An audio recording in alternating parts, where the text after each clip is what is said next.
Good evening, I'm Lauren Culver. And I'm Nicholas Qualick. Thank you for watching KX News.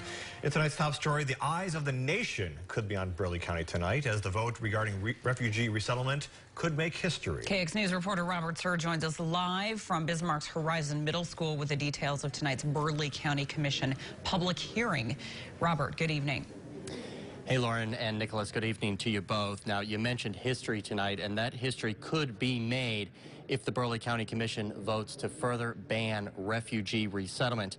If the commission decides to do just that, it would be the first local government in the country to do so since President Trump signed an executive order back in October making such refusal possible. Now, tonight's meeting is a continuation of last Monday's meeting where so many people showed up they ran out of space and had to delay the meeting out of fairness to everyone who wanted to speak. Before last week's meeting was delayed, Lutheran Social Services of North Dakota testified that just 24 refugees came to Bismarck this year, with 22 coming in 2018.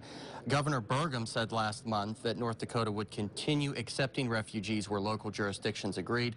However, residents have voiced concerns about a possible increase in crime and a drain on government services if more refugees are allowed to come to the state. Following last week's meeting, I spoke with the executive director of Bismarck Global Neighbors, who tells me there's a lot of misplaced fear and lies being spread about refugees.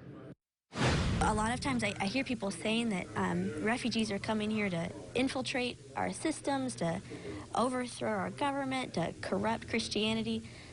There's a fear that refugee resettlement means that LSS is putting Islamic extremists in our community, and it's just not true, and it's never been true in Bismarck.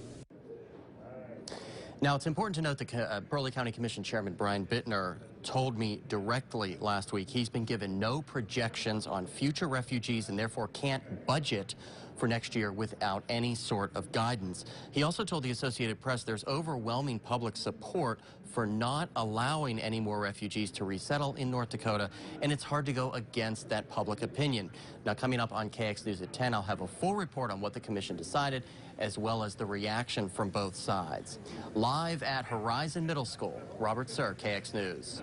Thank you, Robert. And for those interested in watching the meeting, we'll be streaming it on our website, kxnet.com.